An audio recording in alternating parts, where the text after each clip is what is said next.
ابتدائی درجوں میں خیر المدارس پڑھتے تھے،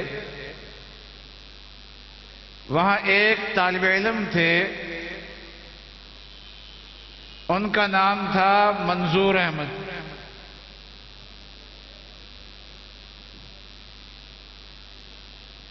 والد صاحب کے ساتھ ملنا جلنا ان کا کثرت سے تھا، اس لیے ان سے واقفیت بہت تھی۔ اور سن 1981 میں دورہ حدیث کرنے کے لیے جب میں بنوری ٹاؤن گیا تو حضرت مولانا منظور احمد صاحب وہاں جا کے پتہ چلا کہ حضرت لدھیانوی شہید رحمۃ اللہ علیہ کی خدمت میں ہوتے ہیں اور ان کے ساتھ مل کے تحفظ ختم نبوت کے کام میں لگے ہوئے۔ پہلے میں ان کے نام کے ساتھ اتنا واقف تھا کہ ان کا نام منظور احمد ہے، وہاں جا کے پتہ چلا کہ اب انہوں نے اپنی نسبت شیخ الاسلام حضرت مولانا سید حسین احمد مدنی کی طرف نسبت کرتے ہوئے اپنے نام کے ساتھ حسینی کا لفظ بھی لگا لیا۔ حضرت مولانا منظور احمد الحسینی۔ بنوری ٹاؤن میں جا کے میرے لیے اجنبیت تھی، لیکن یہ پہلی شخصیت ملی تھی جن سے میں واقف تھا۔ حضرات، یہ مدارس جس کے پروگرام میں آج جن مدارس میں سے ایک مدرسہ یہ بھی ہے جس کے پروگرام میں آپ اس وقت شریک ہیں، یہ مدارس ہمارے ایمان کے محافظ ہیں، اور صرف ہمارے ایمان کے نہیں، ہمارے بچوں کے ایمان کے محافظ ہیں۔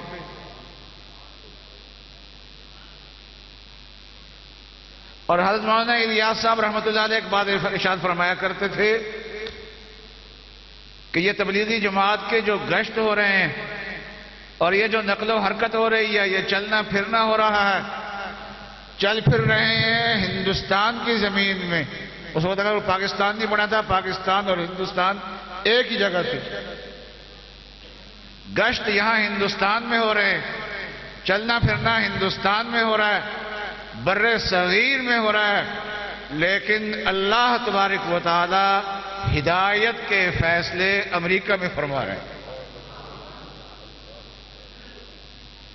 آپ کے انہی اداروں سے اٹھ کے جانے والے صرف اس خطے کے لیے ایمان کا حفاظت کا ذریعہ نہیں بنے، بلکہ دنیا میں نہ جانے کہاں کہاں وہ ایمان کی حفاظت کا ذریعہ بنے ہیں، اور جو بھٹکے ہوئے تھے ان کو ایمان کی طرف لانے کا ذریعہ بنے۔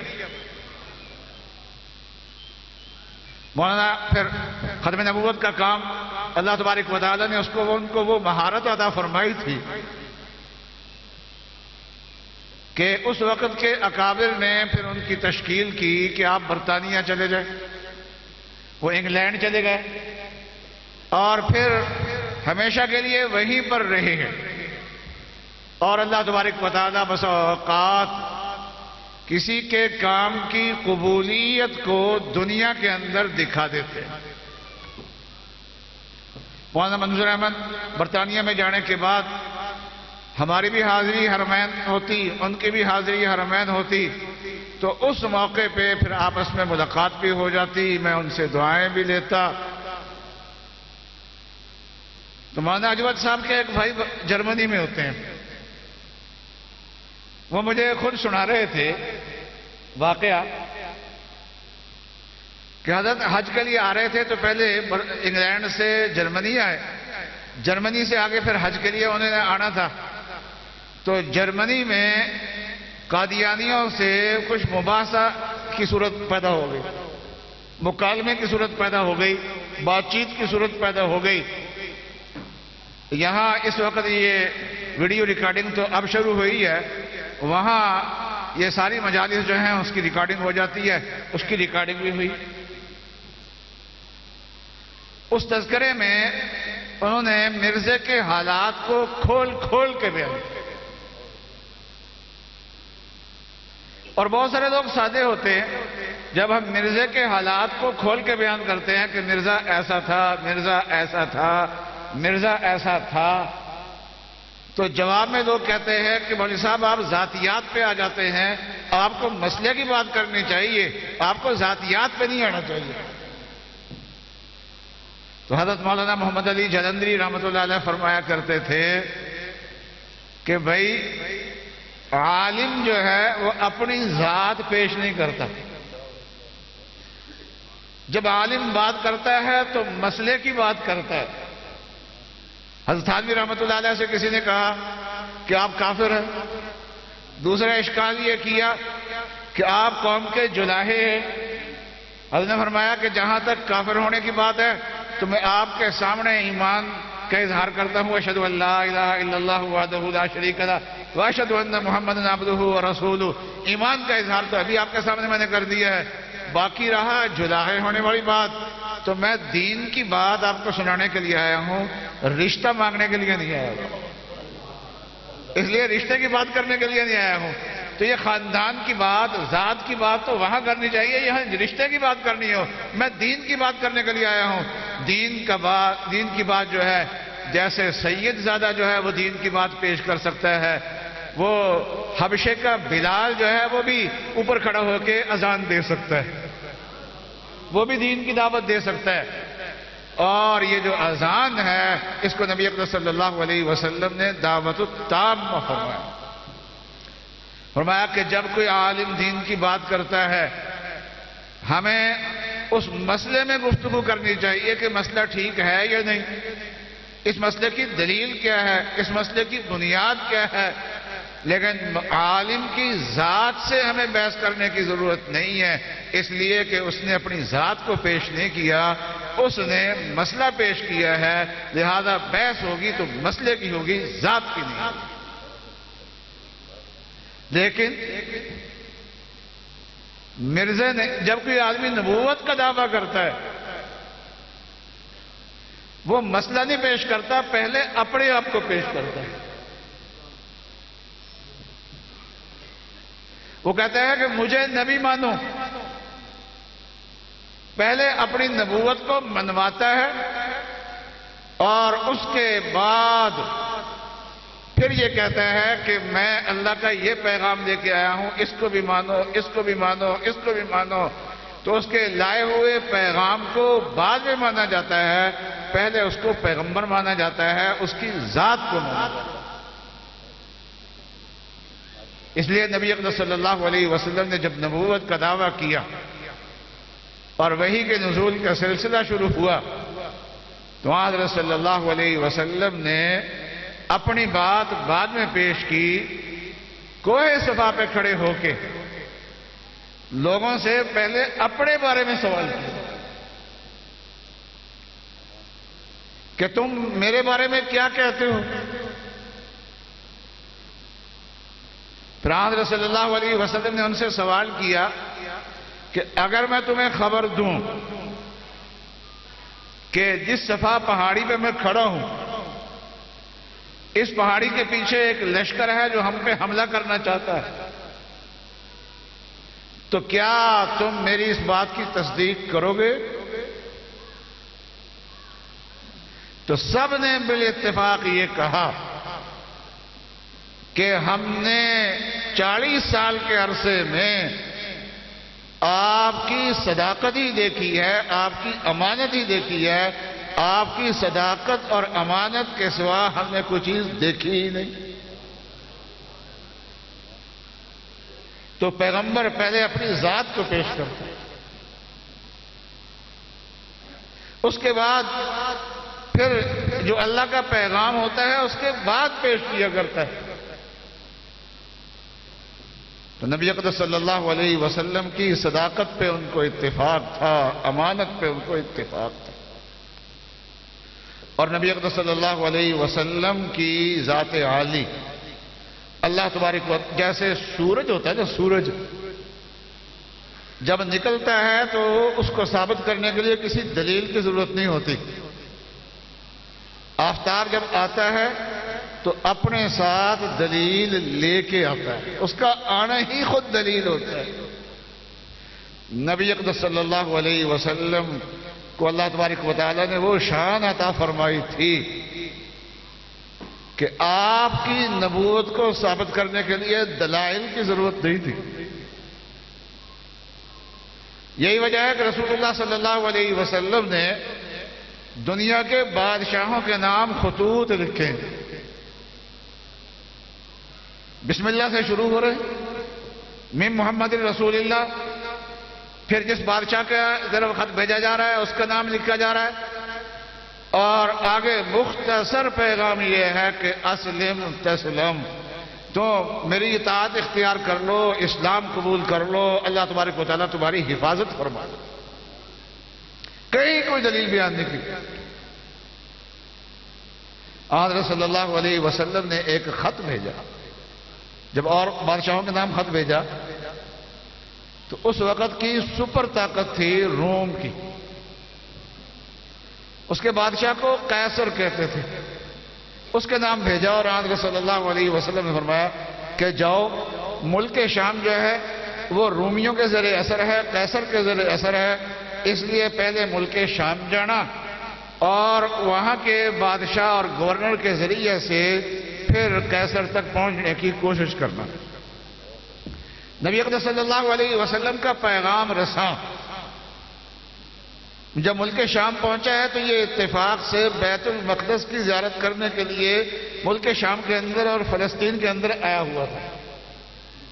اس لیے روم جانے کی ضرورت نہیں پڑی، وہیں پر یہ خط پہنچا دیا گیا. تو خط سر بمور تھا، بند تھا. اس نے پوچھا یہ کس کا خط ہے؟ تو آنے والوں نے، لانے والوں نے کہا کہ اللہ تبارک و تعالیٰ نے مکہ مکرمہ میں پیغمبر بھیجے ہیں جو ہجرت کر کے مدینہ طیبہ تشریف لے گئے ہیں، محمد الرسول اللہ ان کا اس میں گرامی ہے، تو یہ ان کی طرف سے یہ دعوت دین ہے. اس نے کہا خط تو بعد میں پڑھنا چاہیے، پہلے جن کا خط آیا ہے پہلے تو ان کے بارے میں تحقیق کرنی چاہیے نا. یہ ترتیب یہی ہوتی ہے. جب کوئی پیغمبری کا دعویٰ کرے تو پہلے کیا ہوتا ہے؟ اس کے مسئلے پہ غور کیا جاتا ہے یا اس کی ذات میں غور کیا جاتا ہے؟ اس کی ذات میں غور کیا جاتا ہے. اور ادھر بادشاہ جو تھا یہ سمجھ بوجھ کا مالک تھا، تو اس نے سوچا کہ آنے والے جو ہیں وہ تو عقیدت کا اظہار ہی کریں گے، جو خط لے کے آئے ہیں وہ عقیدت کا اظہار کریں گے، ان سے پوچھنا فضول ہے. لہذا اس حکم دے دیا کہ اس علاقے کے لوگ اگر ادھر آئے ہوئے ہوں تو ان کو میرے پاس لے کے آؤ. اتفاق سے ابو سفیان جو ابھی تک مسلمان نہیں ہوئے تھے اور رسول اللہ صلی اللہ علیہ وسلم کے مخالفین کی قیادت کر رہے تھے، وہ تجارتی قافلہ لے کے اس علاقے میں گئے ہوئے تھے. تو ان کو وہ لوگ لے کے آ گئے. بادشاہ نے پوچھا کہ بھئی یہ تمہارے علاقے کے اس نام کے آدمی ہیں؟ جی ہمارے علاقے کے آدمی ہیں. جو آپ کے خاندان کے ہیں؟ جی ہمارے خاندان کے ہیں. تو تم میں سے نسب کے اعتبار کے ان سے زیادہ قریب کون ہے رشتہ داری کے اعتبار سے؟ سب نے کہا کہ اس وقت جو لوگ ہم میں موجود ہیں ان میں رشتہ داری کے اعتبار سے رسول اللہ صلی اللہ علیہ وسلم کے قریب ابو سفیان. تو اس نے کرسی آگے پیچھے ایک لائن لگوا دی کرسیوں کی. آگے ابو سفیان کو بٹھا دیا اور پچھلی لائن میں باقیوں کو بٹھا دیا، اور اس نے کہا کہ میں نے سوال کرنے ہیں اور سوال ابو سفیان سے کروں گا، جواب یہ دیں گے. آپ لوگوں نے میرے سوال کو سننا ہے، ان کے دیے ہوئے جواب کو سننا ہے. کہیں یہ غلط بیانی کریں یا جھوٹ بولیں تو اس وقت آپ لوگوں نے ٹوکڑا ہے بس. اور بٹھایا اس انداز سے کہ ایک دوسرے سے کوئی اشارے سے بھی کوئی بات سمجھا نہ سکے. اس نے پہلا یہ سوال کیا کہ ان کا خاندان کیسا ہے؟ ابو سفیان نے فرمایا کہ مکے میں اور ہمارے علاقے میں ان کا خاندان سارے خاندانوں سے اونچا ہے.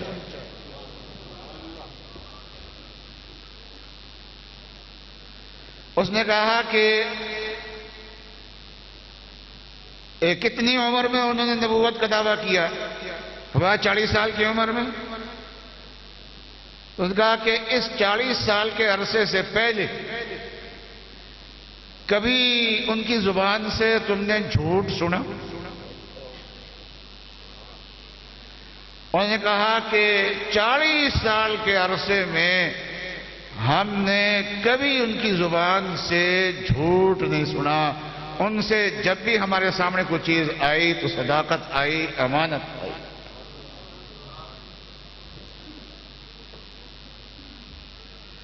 اس نے کہا کہ ان کے خاندان میں کبھی بادشاہت رہی ہے؟ انہوں نے کہا جی مکے کے علاقے میں تو بادشاہت ہے کوئی نہیں، ہمارے علاقے میں قبائلی علاقہ ہے، تو ہمارے خاندان میں کبھی کوئی بادشاہ نہیں ہوا. اس نے سوال کیا کہ تمہارے علاقے میں قریب کوئی پیغمبر اور آیا ہو جس نے نبوت کا دعویٰ کیا ہو؟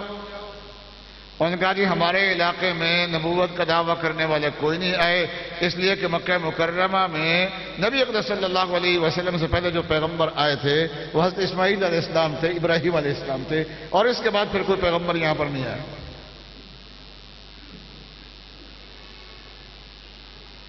اس نے کہا کہ ان پہ ایمان لانے والے جو ہیں وہ غریب لوگ ہیں یا مالدار لوگ ہیں؟ انہوں نے کہا جی زیادہ تر غریب لوگ ہیں، کچھ مالدار بھی ہیں. اس نے یہ سوال کیا کہ جو لوگ ان پہ ایمان لے کے آتے ہیں تو کیا ان کے دین میں کوئی نقص دیکھ کے دین کو چھوڑ کے جاتے بھی ہیں، مرتد بھی ہوتے ہیں؟ انہوں نے کہا جی مارے کھا لیتے ہیں، کچھ کر لو، لیکن جو ایک مرتبہ مسلمان ہو جاتا ہے ان پہ ایمان لے آتا ہے، مجال ہے کہ وہ ایک قدم پیچھے ہٹ جائے.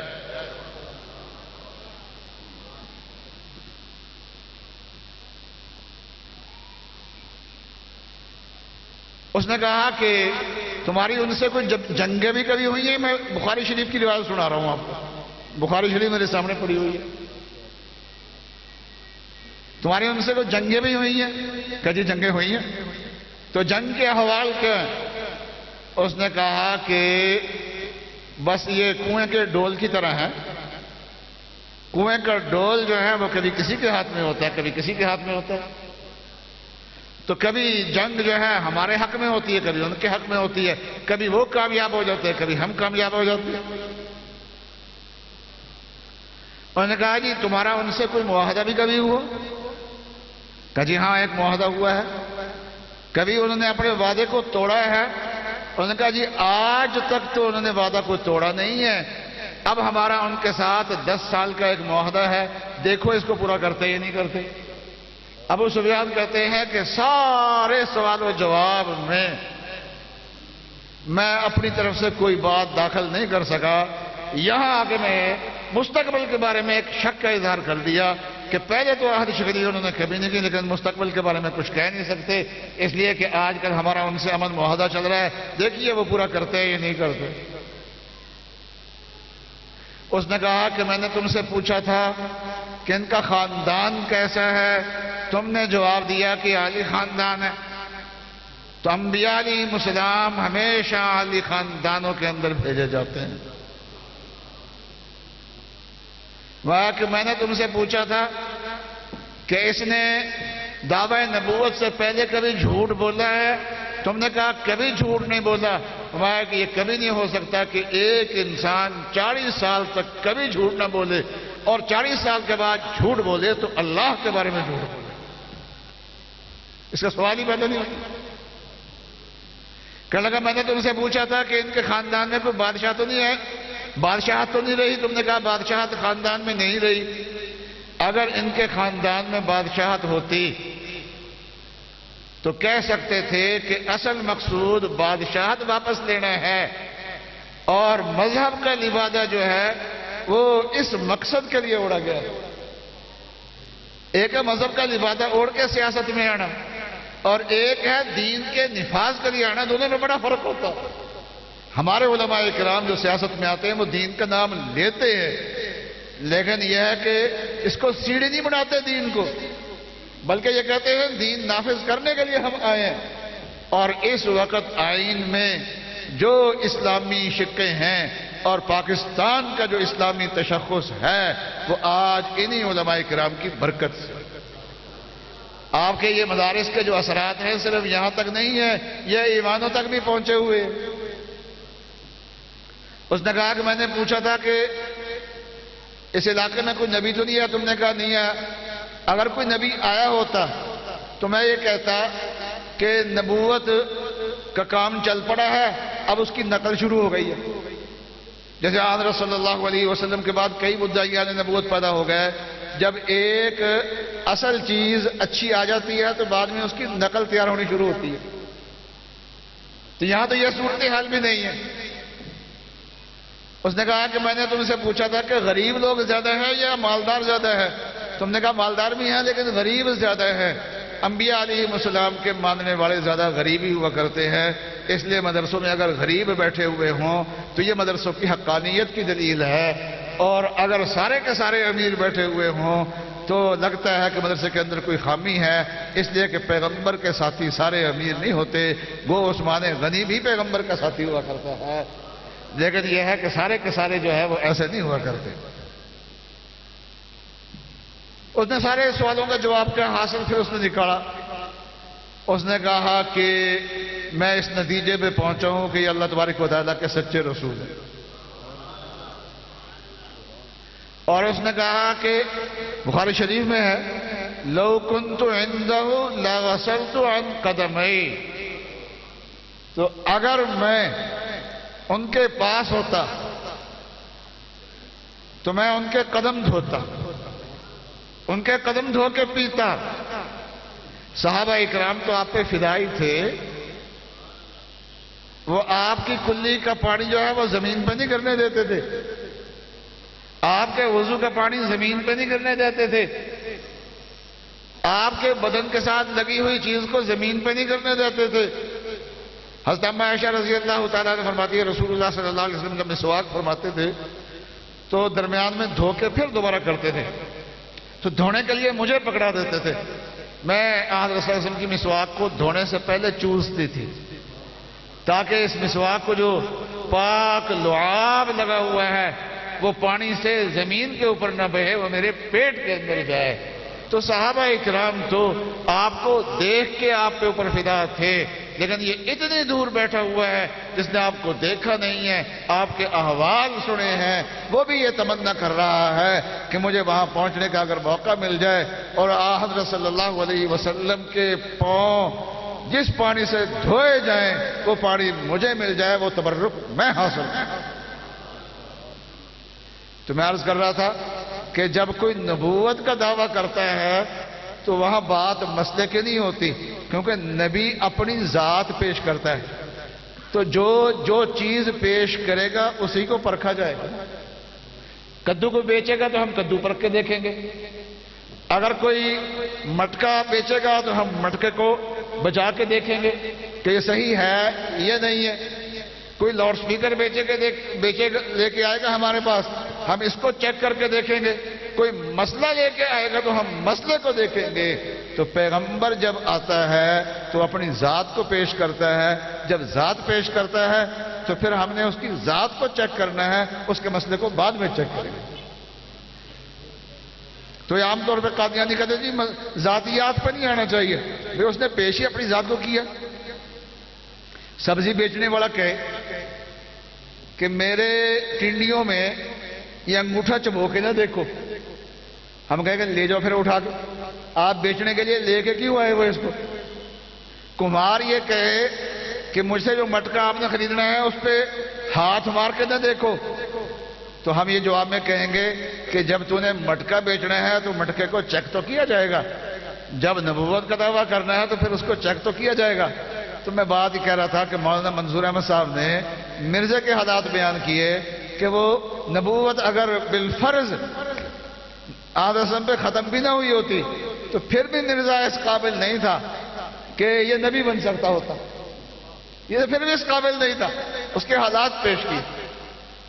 تو مرزائی نے کیا کہا کہ دیکھو ایک بڑی شخصیت کے خلاف آپ باتیں کر رہے ہو، اللہ کا عذاب آ جائے گا، وبال آ جائے گا، خاتمہ خراب ہو جائے گا تمہارا۔ مولانا نے فرمایا کہ انجام کا میرے اللہ کو پتہ ہے. ہمارے جو بزرگ ہوتے ہیں نا کبھی دعوے ان کی زبان سے نہیں نکلتے. فرمایا کہ انجام کا تو میرے اللہ کو پتہ ہے. میں اپنے انجام کے بارے میں کچھ نہیں کہہ سکتا. باقی جو میں مرزا کے حالات بیان کرتا ہوں وہ دین سمجھ کے بیان کرتا ہوں. پہلے بھی بیان کرتا تھا, اب بھی بیان کرتا ہوں, آئندہ بھی بیان کروں گا. جب تک تم مرزا کی نبوت کو پیش کرتے رہو گے ہم مرزا کے حالات پیش کرتے رہیں گے. یہ ہم کام کرنا ہے اور دین سمجھ کے کرنا ہے اور دین سمجھ کے کیا ہے ہم نے. اور یہ ساری باتیں ریکارڈ ہو گئی. اس کے بعد حضرت حج کے لیے آئے, مدینہ منورہ پہنچے, مسجد نبوی میں بیٹھے تھے. 7 ذی الحجہ تھی یا 8 ذی الحجہ تھی. وہیں مسجد میں بیٹھے بیٹھے نماز سے فارغ ہو کے بیٹھے تھے یا نماز کے انتظار میں تھے. وہیں بیٹھے بیٹھے اللہ کی طرف سے بلاوا آ گیا اور روح پرواز کر گئی ان کی مسجد نبوی کے اندر اور بقیع شریف کے اندر دفن ہوئے.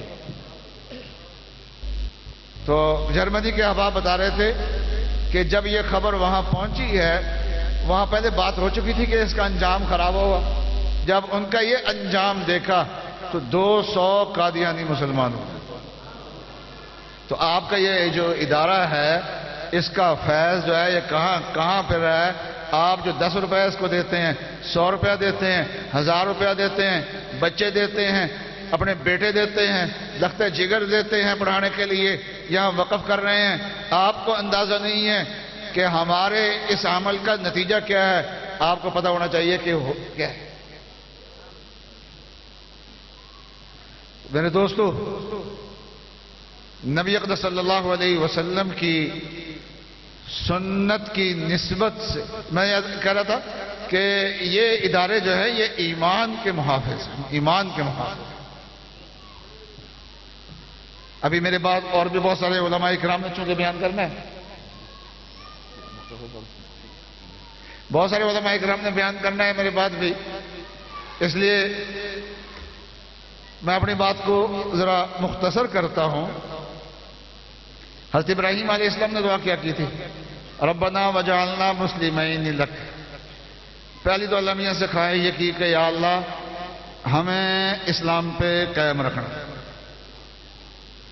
دوسری خواہش اللہ میاں سے یہ کی, وَمِن ذُرِّيَّتِنَا أُمَّةً مُسْلِمَةً لَكَ, میری اولاد میں بھی اسلام کو باقی رکھنا, دین کو باقی رکھنا.